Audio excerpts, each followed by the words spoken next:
tanda bulat kecil tu kalau dah tak dibaca, kenapa ada dalam tulisan Quran tu?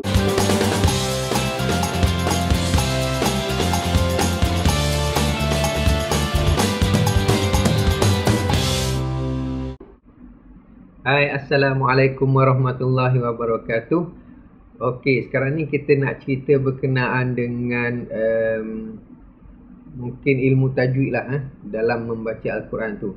Ada orang tanya berkenaan dengan alif yang bertanda bulat kecil.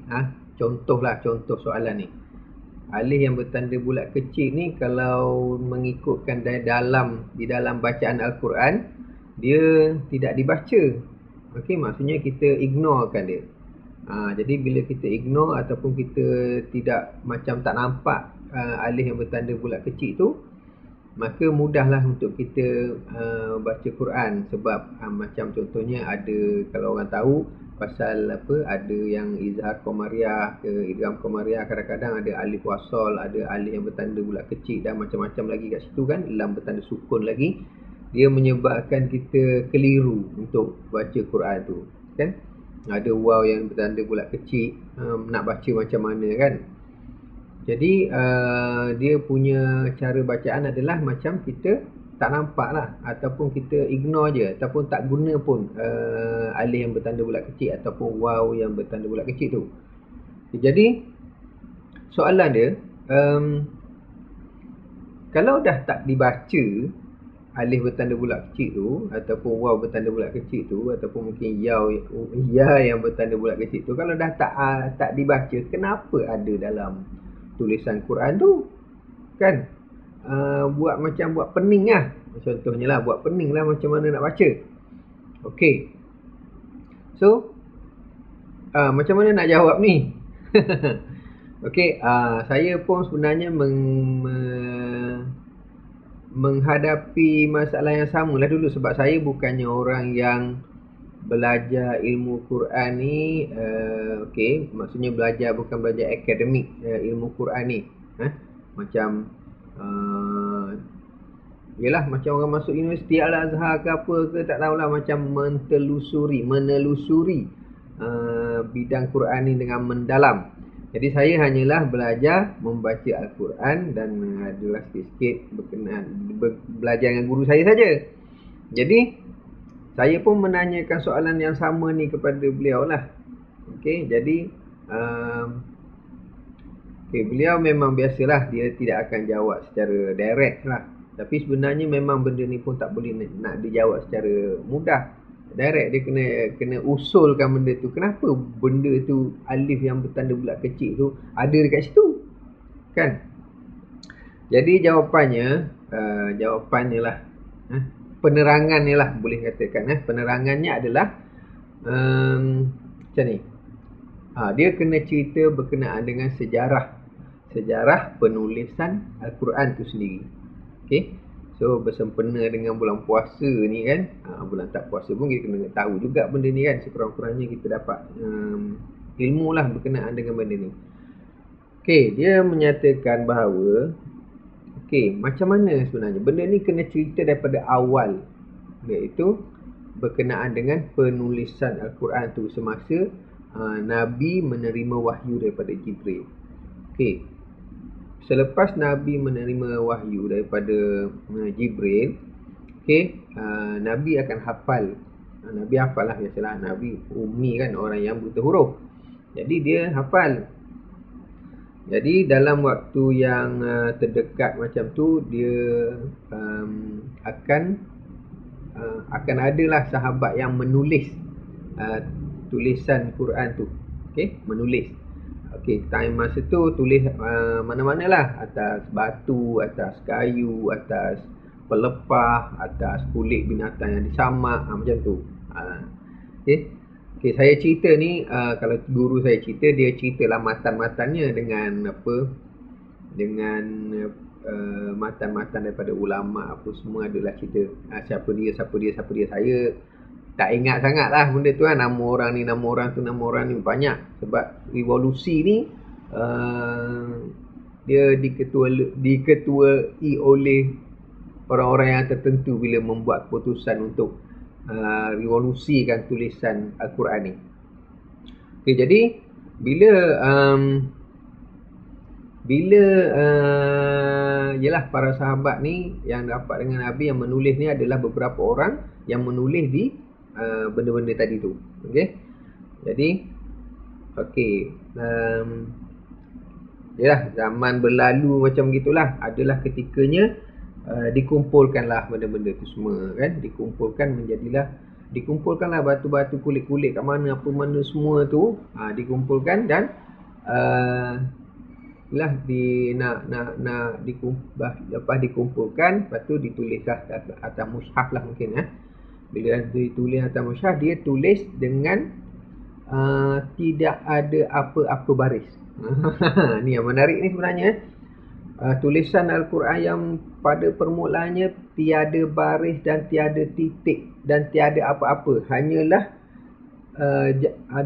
batang tubuh atau batang tubuh bagi batang tubuh cerita pasal huruf tu sahaja yang ada dekat tulisan tu. Okey, kalau ada alif lah, ada hamzah lah, ada waw lah, ada huruf-huruf tu saja. Okey, yang mana kalau kita perhatikan tulisan sekarang ni, kalau tak ada titik, maksudnya ba, ta, sa, okey, nun, tulisan ni sama je kan, ha, kha, tulisan ni sama. Okey, apa lagi, qaf, fa, sama kan. So sin, shin, ta, za, da, ta, sa, sad, dad, sama-sama tu. Jadi kalau orang Arab dulu, orang Arab memang dia bolehlah baca benda tu, sebab dia dia akan baca mengikut ayat tu, mengikut ayat dan perkataan yang sesuai dengan bentuk tulisan macam tu. Jadi bagi orang yang bukan Arab memang ada masalah lah. Okey, pada perkembangan pertama adalah sebenarnya timbul satu perkara, iaitu orang yang bukan Arab ni ataupun yang baca tu dengan salah. Salah bermaksud barisnya salah. Barisnya salah, mungkin hurufnya juga salah, yang akan menyebabkan begitu besar salah di dalam makna Al-Quran tu. Jadi ni saya cerita ni untuk macam orang layman saja tahu, orang yang bukan mengaji Quran tinggi. Jadi saya cuma nak sharekan dia. Kalau orang yang mengaji mengikut Quran ni, dia ada lah step-step dia. Saya ni untuk orang umum yang nak faham macam mana revolusi tulisan Quran tu saja, yang saya memang dengar daripada guru saya je. Jadi kenapa permulaan yang pertama tu nak tulis, nak ubahkan. Ada permintaan nak ubahkan tulisan Quran. Bukan nak ubah sebenarnya, sebab nak bagi mudah orang baca, dapat baca. Jadi pada permulaannya saya rasa ini berkenaan dengan Abu Bakar tu. Abu Bakar tak nak ubah. Tunggu sekejap telefon bunyi. Tengah ni sekejap. Jadi tak nak ubah. Saya rasa Abu Bakar kot. Umar pergi kat Abu Bakar, kata dia nak buat sesuatu, sebab Quran ni dah salah orang baca, kena buat sesuatu. Jadi tak ada orang yang berani masa tu nak ubahkan. Al-Quran telah diturunkan sebegitu dan tulisannya disahkan oleh Nabi sebegitu, dan selepas Nabi dah tak ada, orang tak berani nak ubah. Tak beranilah. Jadi tak nak ubah lah. Tak nak ubah. Jadi susah juga lah. Bila tak nak ubah, nanti Islam tu berkembang kepada negara lain, orang bukan Arab makin ramai. Jadi bacaan Quran tu tak menepati. Jadi macam mana timbulnya kesanggupan untuk mengubah, ataupun bukan mengubah, nak menambahkan sesuatu untuk orang boleh baca Al-Quran ni. Jadi pada suatu masa dulu, sampaikan dia buat suatu macam kajian. Okay, duduk kat tepi jalan, okay, lepas tu setiap orang yang lalu tu ditanyakan, cuba bacakan kepada kami satu ayat Quran yang kamu hafal. So jadi begitulah dia punya uji kaji tu lebih kurang yang diceritakan oleh guru saya lah. Jadi dalam banyak-banyak tu ramai juga yang baca dengan salah dan memberi makna yang sangat salah. Jadi daripada situ maka pembesar atau orang-orang besar, orang yang terlibat ni, orang yang membuat keputusan ni bersetujulah untuk memulakan acara menambahkan sesuatu kepada penulisan Al-Quran supaya orang boleh baca. Okay? Baca terutamanya baca dengan masa dululah, masa dengan cara Arab Quraisy dulu. Jadi berikutnya bila dah setuju, maka berlakulah seorang yang diketuai oleh siapa saya pun tak ingat cerita ni kan, oleh siapa-siapa, tapi adalah seorang ketua yang akhirnya nak meletakkan bunyi tu dengan cara macam ni. Contohnya kalau bunyi A, kalau bunyi A, meletakkan titik, meletakkan titik di atas huruf, di atas huruf. Lepas tu kalau berbunyi E atau bunyi B, T semua akan meletakkan titik tu di bawah huruf. Okay, kalau bunyi U, Bu, Tu, letakkan titik tu di hadapan huruf. Jadi sini titik pada revolusi yang pertama adalah titik adalah mewakili baris. Okay, kalau ikut kita masa tu baris tak ada lagi. Jadi masa permulaan revolusi tu adalah titik tu mewakili bunyi. Kalau bunyinya U, titiknya di depan. Bunyi Bu, Tu semualah bunyi yang dhammah tu. Kalau bunyi yang E, B, T, C tu, titiknya dekat bawah huruf tu. Kalau yang berbunyi A nya, titiknya ada di atas. Okey, itu revolusi pertama. Okey, siap mushaf yang masa tu mengikut titik, mengikut bunyi. Alright. Lepas tu pada tu ada masalah lagi, orang nak baca kan, tak tahu huruf. Bentuk huruf ta, sa, ba, nun ni sama, so, da sama, tak tahu. Jadi revolusi kedua berlakulah macam mana nak buat benda ni. So mungkin pada masa tu orang yang sama lagi yang mengetuai nak mengendalikan benda ni. Jadi dia pun masih menggunakan cara titik. Maka lahirlah titik yang mewakili huruf pula. Okey, titik mewakili huruf. Jadi masa tu dia buat kajian macam mana, macam alif, ba, ta semua kan. Jadi bentuk yang pertama, bentuk tu sama. Okey, yang pertama ada macam bentuk yang sama macam tu. So letak satu titik kat bawah, jadi ba. Lepas tu yang kedua, bentuk ni sama. Okey, tapi ni kita letak titik kat atas lah, dua titik kat atas jadi ta. Lepas tu yang ni sama bentuk lagi, buat titik kat atas 3 titik, jadilah sa nama dia kan. Begitulah. So ada jing. Okey, buatlah titik sama macam ba, titik kat bawah. Okey, jadilah jing. Okey. Lepas tu ha, okey, kali ni nak ubah sikit. Ha tu tak nak bagi titik. Okey, tak bagi titik. Lepas tu kha, letak titik kat atas. So begitulah perbincangan para yang nak mengubah masa tu. Jadilah titik, sehinggalah sod, dot, ta, za semua tu satu titik kat atas tak ada titik, satu titik kat atas tak ada titik, ain, roing semua tu sama. Jadi begitulah. Jadi titik mewakili huruf lah.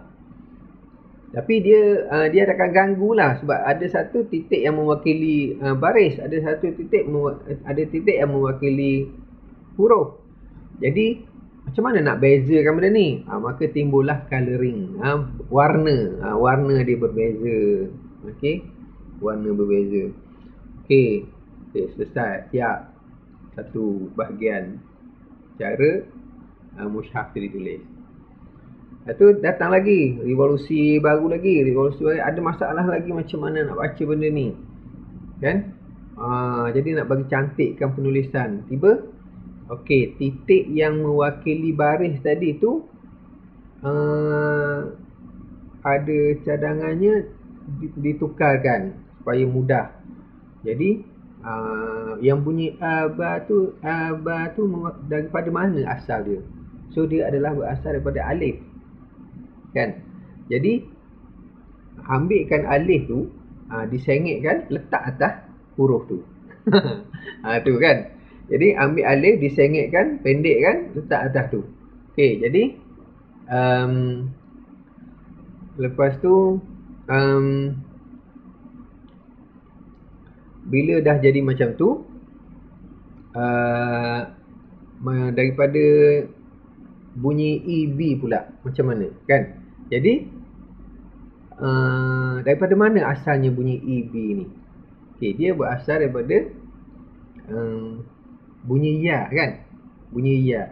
Jadi gunakan ya tu dan letak di bawah kan. Asal tadi kan yang bunyi i kan titiknya di bawah. So ya pun letak di huruf ya kecil tu di bawah. So begitu juga untuk baris macam yang bunyi u bu tu ni asal daripada mana? Bunyi asal waw. Jadi letaklah waw ni di depan huruf tu. Begitulah revolusi dia. So jadilah baris tu yang asalnya titik tadi tu dah ditukarkan kepada huruf-huruf ni tadi.